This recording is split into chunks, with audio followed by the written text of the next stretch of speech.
Au nom du Père et du Fils et du Saint-Esprit, ainsi soit-il. Notre Père qui êtes aux cieux, que votre nom soit sanctifié, que votre règne arrive, que votre volonté soit faite sur la terre comme au ciel. Donnez-nous aujourd'hui notre pain de chaque jour. Pardonnez-nous nos offenses, comme nous pardonnons à ceux qui nous ont offensés. Et ne nous laissez pas succomber à la tentation, mais délivrez-nous du mal, ainsi soit-il. Saint Pilice, au nom du Père et du Fils et du Saint-Esprit, ainsi soit-il. Alors, nous allons voir aujourd'hui uniquement les statuts et le programme du Sodalitium Pianum, donc cet institut spécialisé dans la lutte contre le modernisme au temps de Saint Pidis. Alors ici, ce sont les statuts et le programme tels qu'ils ont été édités en 1913. Alors, d'abord, il n'existe aucune trace d'approbation particulière, mais il résulte du contexte de la documentation que les statuts et le programme, les statuts c'est pas très intéressant, mais le programme est très intéressant. Il résulte donc du contexte de cette documentation que les statuts et le programme étaient connus du cardinal Delay, et que, à ce moment-là, il s'agissait seulement de donner au Sodalitium Pianum un texte de statut complété et adapté selon l'esprit de l'approbation générale du 25 février 1912. Donc le texte se compose de deux parties distinctes. Les statuts du Sodalitium Pianum, qui révèlent l'organisation de l'œuvre. Le centre est à Rome et il y a des groupes privés en dehors de Rome, des cercles ou des congrès sans formalité et qui s'obligent à réaliser le programme du Sodalitium Pianum en se maintenant en contact avec le centre romain. Et puis le programme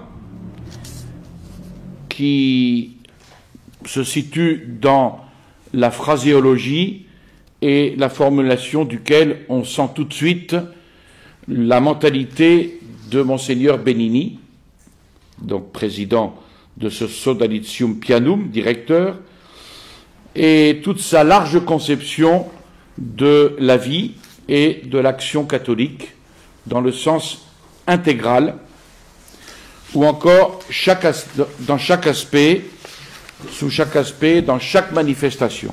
Et on entrevoit le heurt inévitable dans les rapports avec des catholiques libéraux ou modernistes.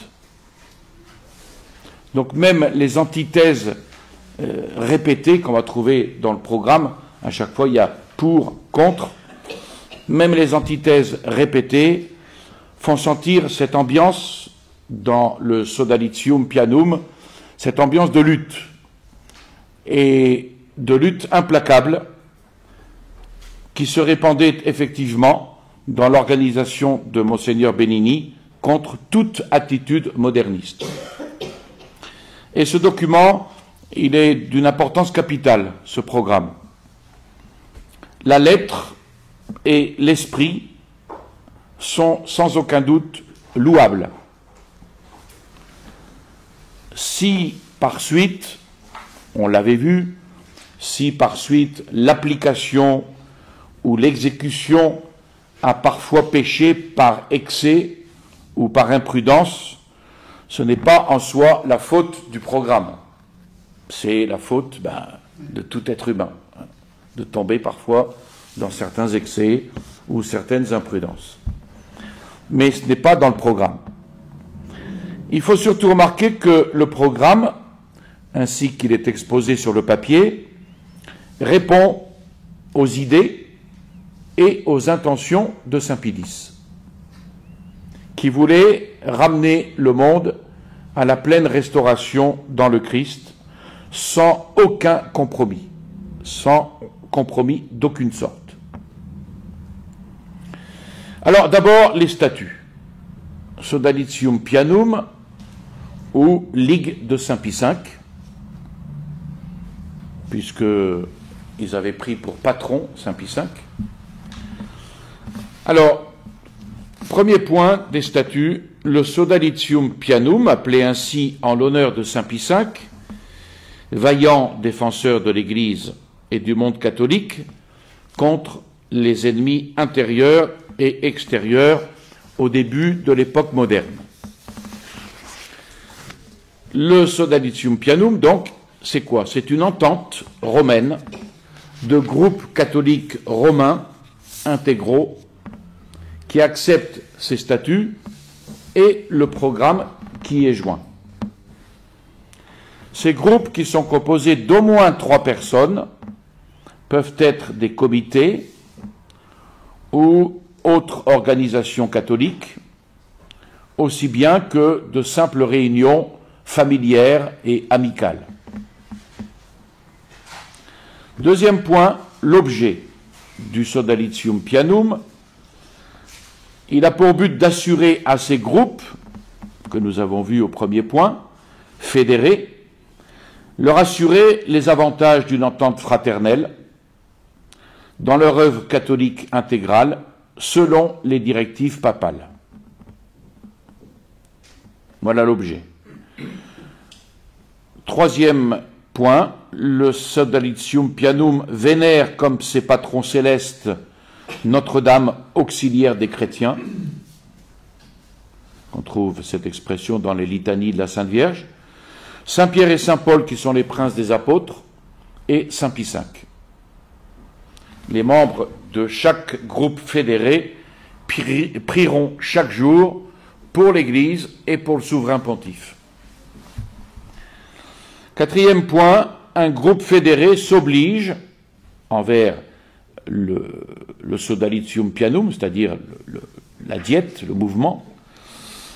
Un groupe fédéré s'oblige à observer ses propres statuts, les normes, les règles, etc., présentées par lui au Sodalitium et approuvées par celui-ci, avec l'obligation de ne pas les modifier sans l'assentiment du Sodalitium Pianum.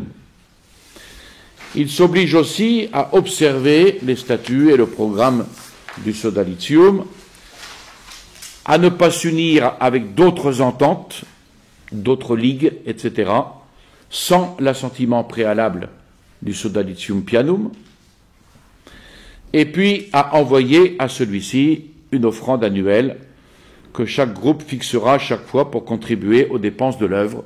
C'est la participation comme à toute association. Cinquième point, le Sodalitium est régi par une diète qui est composée d'ecclésiastiques, au moins au nombre de 3, dont un est le directeur général du Sodalitium Pianum et un autre le secrétaire du Sodalitium Pianum.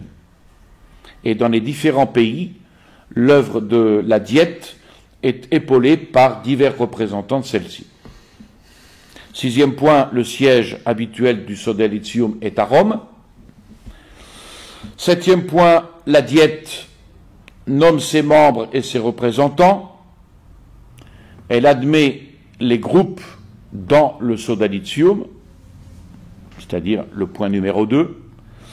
Elle déclare sorti du Sodalitium un groupe qui n'aurait pas maintenu ses engagements fixés à l'article précédent. Et puis, elle veille au développement moral et matériel du Sodalitium et de son œuvre. Bon, ça, ce sont des points qu'on retrouve dans beaucoup de statuts d'association. Huitième point, la diète fixe les règlements intérieurs pour le fonctionnement du Sodalitium selon l'esprit et les termes du présent statut et programme. Et il note que le Sodalitium Pianum a été encouragé par le Saint-Siège, par le pape Saint Pie X notamment, les fameux rescrits autographes de Saint Pie X du 5 juillet 1911, du 8 juillet 1912 et une lettre de la Sacrée Congrégation du Consistoire le 25 février 1913. Voilà pour les statuts. Maintenant, le plus intéressant, c'est le programme. quel est le programme du Sodalitium Pianum? Le point numéro 1, ils affirment leur identité. Nous sommes des catholiques romains, intégraux, c'est ainsi qu'ils s'appellent. Et comme ce mot l'indique, le catholique romain intégral accepte donc intégralement la doctrine catholique, la discipline, c'est-à-dire le droit canon, les directions ou les directives du Saint-Siège et toutes les conséquences légitimes du Saint-Siège pour l'individu et pour la société. Il est papiste, c'est-à-dire clérical, antimoderniste, antilibéral, antisectaire. Donc il est intégralement contre-révolutionnaire. Là, il n'y a pas de place pour la révolution.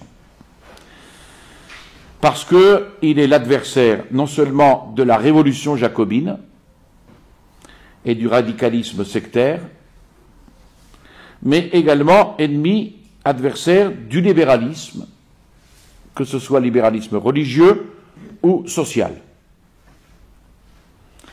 Il reste absolument entendu qu'en disant catholique romain intégral, on n'entend point modifier d'une façon quelconque le titre authentique et glorieux de catholique romain.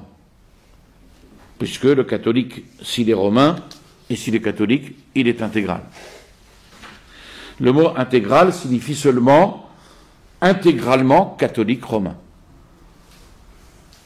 sans compromis, c'est-à-dire pleinement, simplement catholique romain, sans les additions, sans les restrictions correspondant, même en dehors de l'intention de ceux qui les emploient, tant aux expressions de catholique libéral, de catholique social et de tout autre semblable, qu'au fait de ceux qui tendent à restreindre, en théorie ou en pratique, l'application des droits de l'Église, des devoirs du catholique dans la vie religieuse et sociale.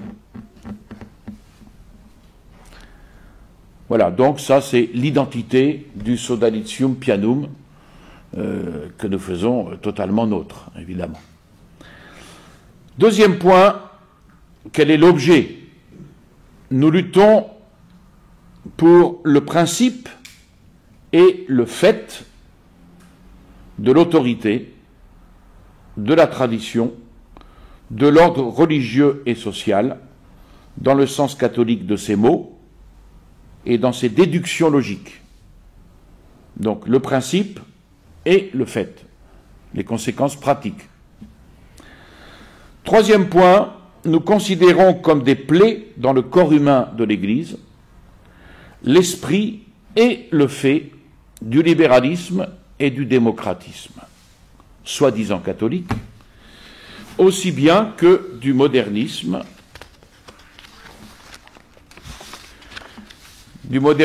intellectuel et pratique, du modernisme radical ou modéré avec leurs conséquences.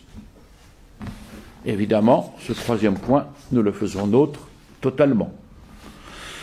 Dans le cas pratique de la discipline catholique, nous vénérons et suivons les évêques placés par le Saint-Esprit pour gouverner l'Église de Dieu, sous la direction et le contrôle du vicaire du Christ, avec lequel nous voulons être toujours, avant et malgré tout. Cinquième point, la nature de l'Église nous enseigne, et son histoire nous le confirme, que le Saint-Siège est le centre vital du catholicisme. Et par cela même, à un certain point de vue, et surtout à raison de certaines circonstances, l'attitude momentanée du Saint-Siège est aussi la résultante de la situation religieuse et sociale. Ainsi, on comprend pleinement que Rome puisse quelquefois se taire et attendre à cause de la situation elle-même telle qu'elle se présente à ce moment-là. En de tels cas, nous nous garderons bien d'en prendre prétexte pour rester inactifs devant les dangers et les dommages de la situation. Dès que, dans chaque cas, nous avons compris et contrôlé d'une façon sûre la réalité des choses, nous agissons de la meilleure manière possible pour parer à ces dommages et à ces dangers, toujours et partout selon la volonté et le désir du pape. Sixième point, dans notre observation et dans notre action, nous nous plaçons surtout au point de vue catholique, c'est-à-dire universel, soit dans le temps, à travers les différents moments historiques, soit dans l'espace, à travers tous les pays. Le sens du mot universel. Nous savons que dans les contingences momentanées et locales, il y a toujours, au moins dans le fond, la lutte séculaire et cosmopolite entre les deux grandes forces organiques. D'un côté, l'unique Église de Dieu, catholique romaine, et de l'autre, les adversaires du dehors et du dedans.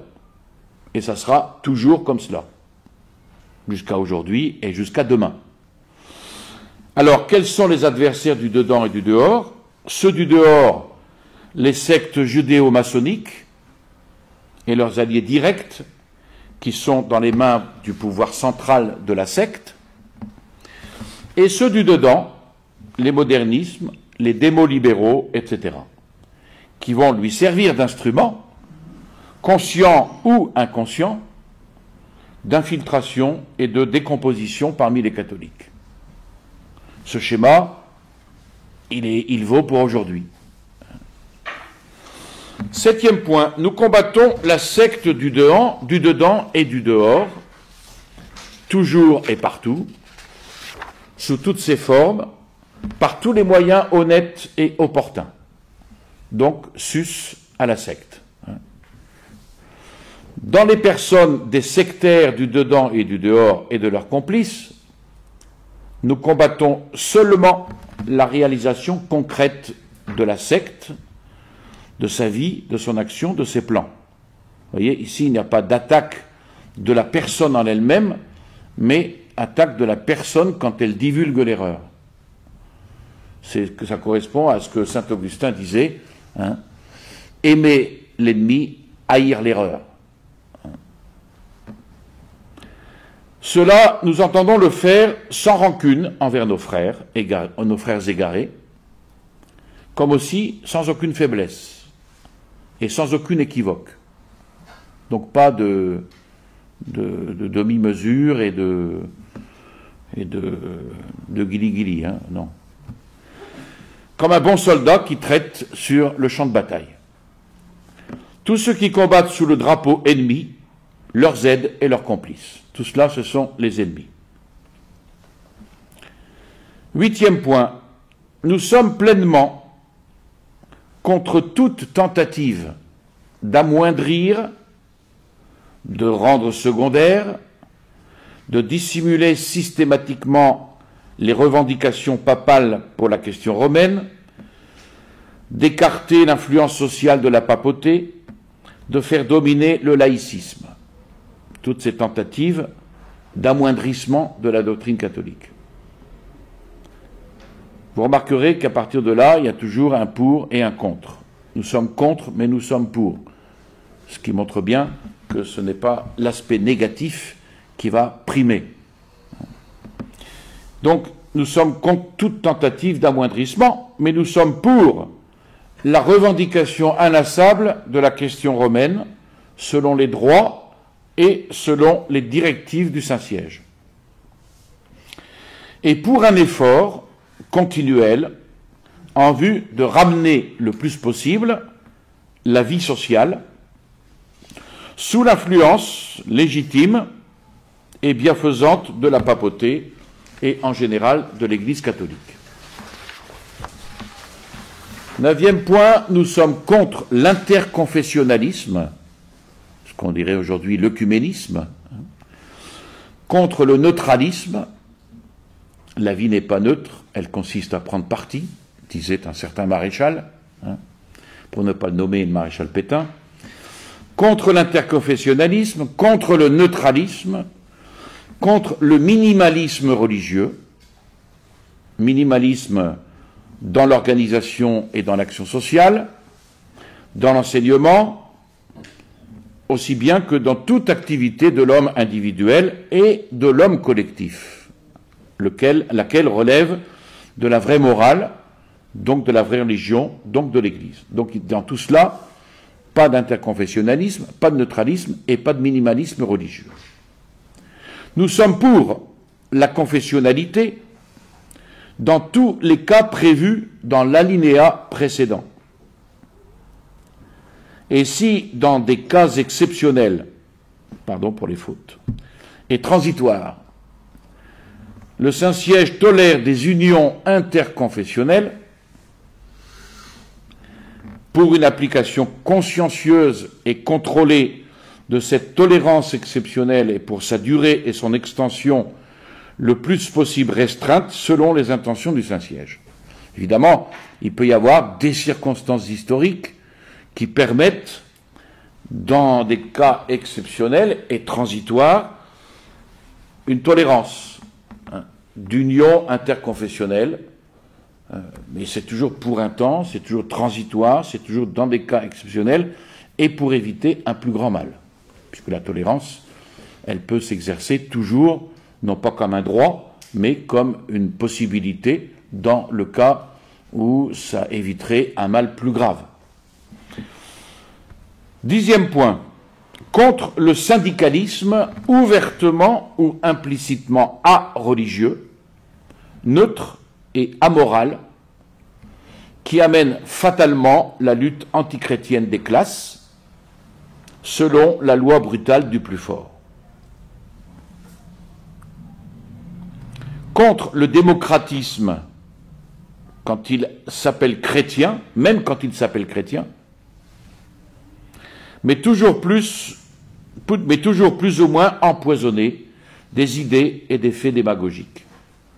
Donc ici, c'est évidemment une allusion très nette au sillon de Marc Sangnier, la démocratie chrétienne, qui terminera d'ailleurs comme étant une démocratie chrétienne.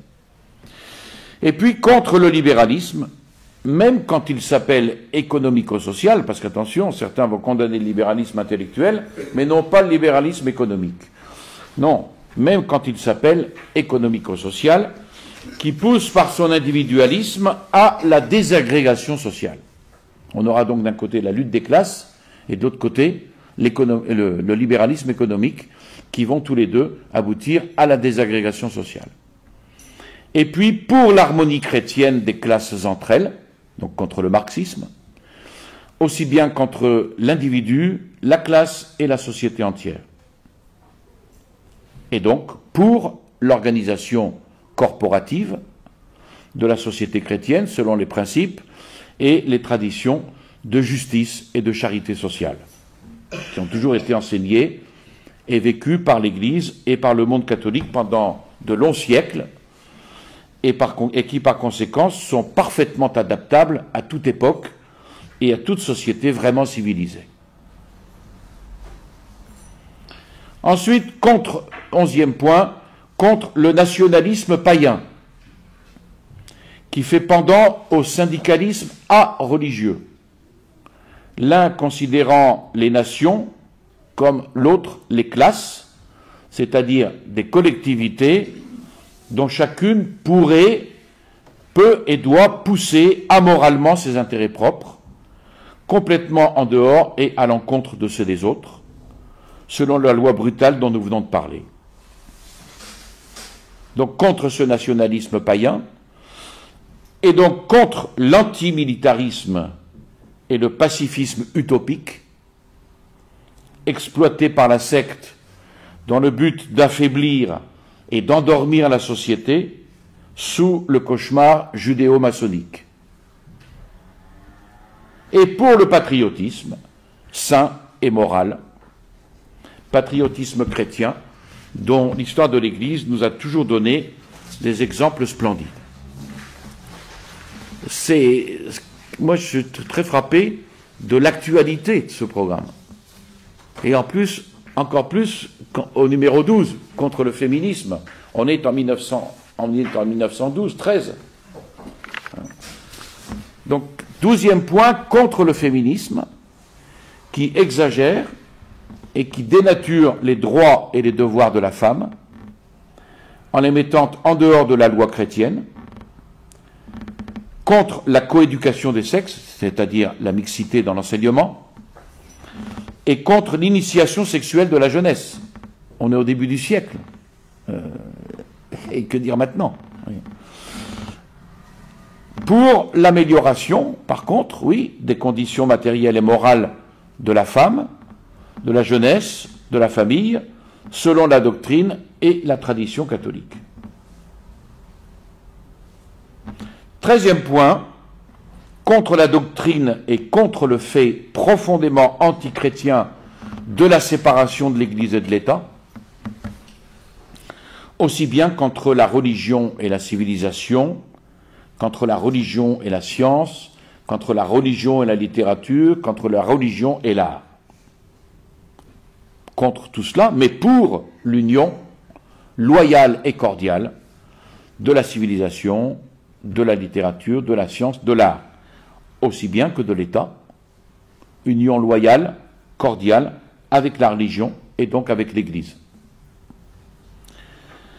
14e point, contre l'enseignement philosophique, dogmatique, biblique, modernisé, qui, même quand il n'est pas tout à fait moderniste, est tout au moins rendu pareil à un enseignement archéologique ou anatomique, comme s'il ne s'agissait pas d'une doctrine immortelle et vivificatrice que tout le clergé, sans exception, doit apprendre, surtout pour son ministère sacerdotal.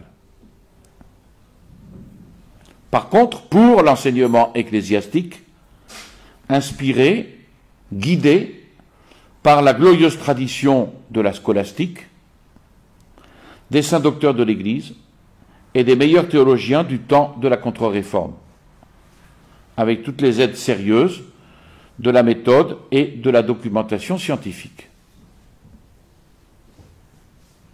15e point, vous voyez, tout y est là, vraiment tout y est. Ici, on est dans la piété contre le faux mysticisme, à tendance individualiste et illuministe. Par contre, pour une vie spirituelle intense et profonde, selon l'enseignement doctrinal et pratique des saints auteurs et des mystiques loués par l'Église. 16e point, en général, contre l'exploitation du clergé contre l'exploitation du clergé et de l'action catholique par tout parti politique ou social. Et en particulier contre l'engouement social qu'on veut inoculer au clergé et à l'action catholique sous prétexte de, entre guillemets, sortir de la sacristie, pour n'y rentrer que trop rarement, ou en cachette, ou tout au moins avec l'esprit absorbé par le reste. Et par contre, pour le maintien de l'action ecclésiastique et respectivement de l'action catholique dans son ensemble, sur le terrain ouvertement religieux, avant tout et sans engouements sociaux ou semblables pour le reste. 17e point, contre la manie ou la faiblesse de tant de catholiques de vouloir paraître conscients et évoluer vraiment de leur temps. Et bons enfants, bien charitables, en face de l'ennemi brutal ou hypocrite, mais toujours implacable, tout prêts à étaler leur tolérance, à rougir sinon à médire des actes de juste rigueur accomplis par l'Église ou pour elle, à un optimisme systématique envers les pièges de l'adversaire et réservant leur méfiance et leur dureté pour les catholiques romains intégraux. Là, le tableau est beau, je trouve. Il montre justement la faiblesse de ces catholiques qui se veulent évoluer et qui tombent dans la tolérance dans le fait de rougir de leur foi, et un optimisme envers l'ennemi qui est toujours béat, conscient ou pas conscient. Mais contre cette manie ou cette faiblesse, mais pour une attitude juste et convenable, mais toujours franche, énergique, inlassable vis-à-vis de l'ennemi, de ses violences et de ses ruses. Et puis, 18e et dernier point, contre tout ce qui est opposé à la doctrine, à la tradition, à la discipline, au sentiment du catholicisme intégralement romain et pour tout ce qui leur est conforme. Tout est dit.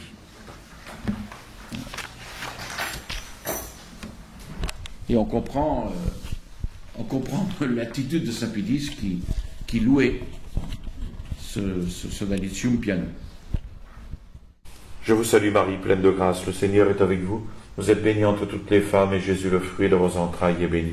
Sainte Marie, Mère de Dieu, priez pour nous pauvres pécheurs, maintenant et à l'heure de notre mort, ainsi soit-il. Au nom du Père et du Fils et du Saint-Esprit, ainsi soit-il.